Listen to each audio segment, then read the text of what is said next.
Here I'm going to show you guys some things about preventing engine fire on your VW.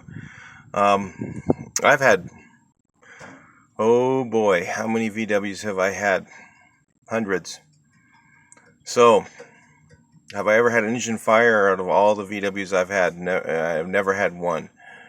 Okay, actually I did when I was working on it, and it happened right where I was at, and I was able to just put it right out before it even really got started. But I've never had one going down the road because I do a lot of preventive stuff to stop the engine from having a fire. Even though I've gotten emails or comments that said that this is dangerous, I've never had a problem with it. Let me show you what I'm talking about. On this engine here, I have the fuel filter hanging below the distributor, and I'm going to show you guys where you're going to have, when you have problems with your fire. It's not generally the fuel filter. Sometimes they crack if you have an old one, but that's not generally the problem where you're going to have an engine fire. What usually causes engine fires on VWs? A couple different things. These hoses get old, they get cracked. Replace them often. Okay? Always have clamps at everything from the fuel pump all the way up to the inlet on your carburetor. Those are key things.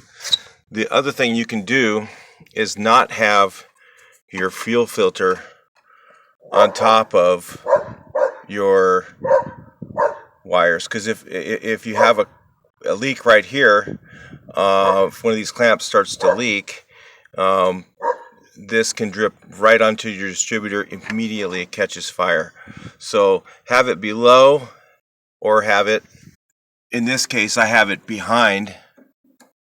back in here behind the distributor, because inside this distributor are multiple sparks per engine revolution. So if it drips on this distributor, it's going to catch fire. Okay, so that's one of the things to prevent it. But let me tell you the most common thing that happens that causes VW engine fire. It's not usually these clamps. It's not usually this. It's not usually the hose that cracks. What it is where this inlet goes into the carburetor. Let me go out to the shop and show you a carburetor so you can see what I'm talking about. Okay, so here's a random carburetor that I had sitting around.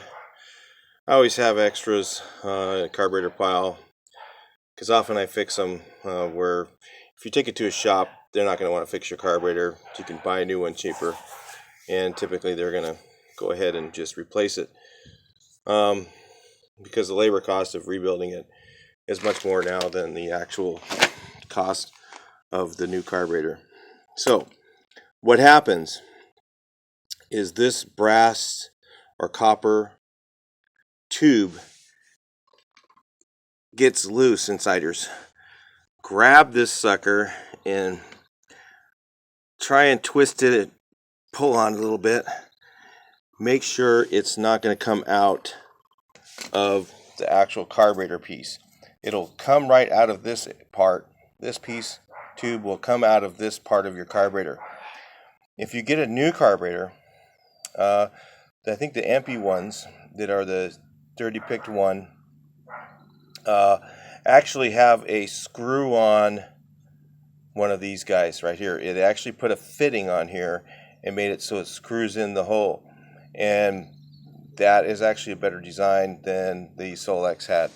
These things fail. They come loose and come out. So check yours to see if it's tight. Typically what I do to prevent this is, once I've noticed that this thing is loose, if I pull on it, I can twist it, maybe even take a little bit of a pair of pliers and give it a little bit more than that. And if it comes out, then what you do is you take a hammer and punch and peen around this area until it does not come out.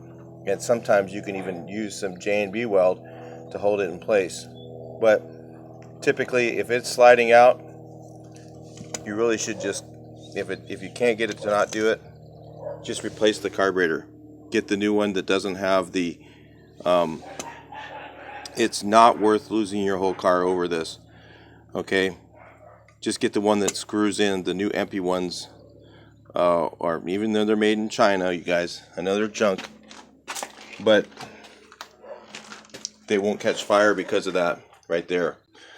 Sometimes your float bowl will run over, that'll cause it to catch fire, but generally those are the most common areas that you have go wrong on your VW that will cause it to catch fire. Thanks for watching, and I'll catch you on the next video. We're going to continue to make videos. We're right now remodeling the shop, doing some stuff to get everything organized. I basically had to throw that together in a big hurry, and those of you guys who are watching all my videos, you'll probably see this. If you're new, subscribe. There's going to be some really cool stuff coming up, some new restorations. We're working on the SO23 camper. It's in the garage now. We have the 65 sunroof, and I'm looking at a couple other buses. I see some good deals. I might grab something, and then we'll start from the beginning on a nice bus and do a complete rust repair and restoration to it, and show you guys step by step on everything.